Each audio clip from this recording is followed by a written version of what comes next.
YouTube విస్తరించిన తర్వాత వ్యక్తిగత అభిప్రాయాలు, వ్యాఖ్యలు క్షణాలలో లక్షల మందికి చేరుతున్నాయి. ఒకప్పుడు చిన్న వర్గానికి పరిమితమైన మాటలు ఇప్పుడు సమాజం మొత్తాన్ని ప్రభావితం చేసే స్థాయికి చేరాయి. ఈ నేపథ్యంలో మాటల బాధ్యత ఎంత ముఖ్యమో ఇటీవల కాలంలో చోటు చేసుకుంటున్న అనేక వివాదాలు స్పష్టంగా చెప్తున్నాయి. అలాంటి వివాదాల జాబితాలో తాజాగా చేరిన పేరు ప్రముఖ యూట్యూబర్ అన్వేష్. నా అన్వేషణ పేరుతో యూట్యూబ్ ఛానల్ నిర్వహిస్తూ విదేశీ ప్రయాణాలు, అనుభవాలని వీడియోల రూపంలో ప్రేక్షకులకి పరిచయం చేస్తూ ఒక దశలో మంచి గుర్తింపు సంపాదించుకున్న అన్వేష్ ఇప్పుడు తీవ్ర విమర్శల మధ్య నిలిచిపోయాడు. విదేశాలలో పర్యటనలు, అక్కడ జీవన విధానం, సంస్కృతి, అనుభవాలని సరళంగా చెప్పే వీడియోలతో మొదట్లో అన్వేష్ కి మంచి ఫాలోయింగ్ ఏర్పడింది. ముఖ్యంగా యువతలో ఆయన వీడియోలకి ఆదరణ లభించింది. అయితే క్రమంగా ప్రయాణ వ్లాగ్స్ మించి సామాజిక అంశాలు, వ్యక్తిగత అభిప్రాయాలు, సున్నితమైన విషయాల మీద ఆయన మాట్లాడటం మొదలుపెట్టారు. ఈ క్రమంలోనే ఇటీవల పౌరాణిక అంశాల మీద చేసిన వ్యాఖ్యలు తీవ్ర దుమారం రేపాయి. హిందూ ధర్మంలో అత్యంత గౌరవనీయమైన పాత్రలుగా భావించే సీతాదేవి, ద్రౌపది దేవిలని ఉద్దేశించి అన్వేష్ చేసిన వ్యాఖ్యలు అనేక మందిని ఆగ్రహానికి గురిచేశాయి. ఈ వ్యాఖ్యలు కేవలం వ్యక్తిగత అభిప్రాయాలుగా కాకుండా మహిళలని కించపరిచేలాగా, భక్తుల మనోభావాలని దెబ్బతీసేలాగా ఉన్నాయనే విమర్శలు వెల్లువెత్తాయి. సోషల్ మీడియాలో ఈ వీడియోల క్లిప్పులు వైరల్ కావడంతో 2 తెలుగు రాష్ట్రాల్లోనే పెద్ద చర్చ మొదలైంది.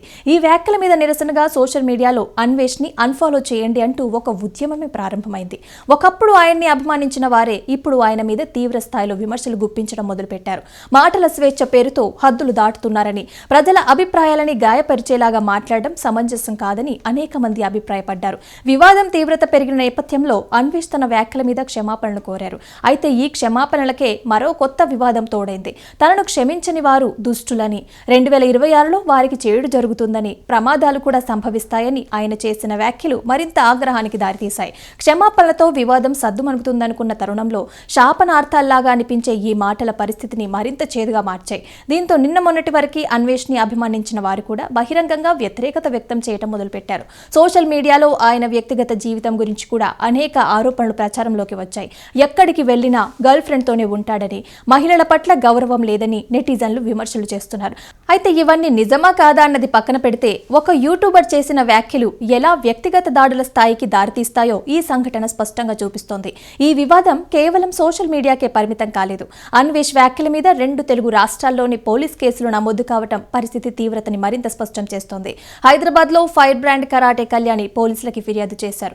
యూట్యూబ్ వేదికగా సీతాదేవి, ద్రౌపది దేవిలని కించపరిచేలాగా వ్యాఖ్యానించారని, మహిళల మీద అసభ్యకర వ్యాఖ్యలు చేశారని ఆమె ఫిర్యాదులో పేర్కొన్నారు. దీని మీద పోలీసులు కేసు నమోదు చేసి దర్యాప్తు ప్రారంభించారు. ఇదే సమయంలో ఖమ్మంలోనూ అన్వేష్ మీద కేసు నమోదైంది. ఆంధ్రప్రదేశ్లోని విశాఖపట్నంలో కూడా కొందరు పోలీసులకి ఫిర్యాదు చేయడం జరిగింది. విజయవాడ, తిరుపతిలో బీజేపీకి చెందిన కొందరు కార్యకర్తలు అన్వేష్ మీద చర్యలు తీసుకోవాలని కోరుతూ ఫిర్యాదులు చేశారు.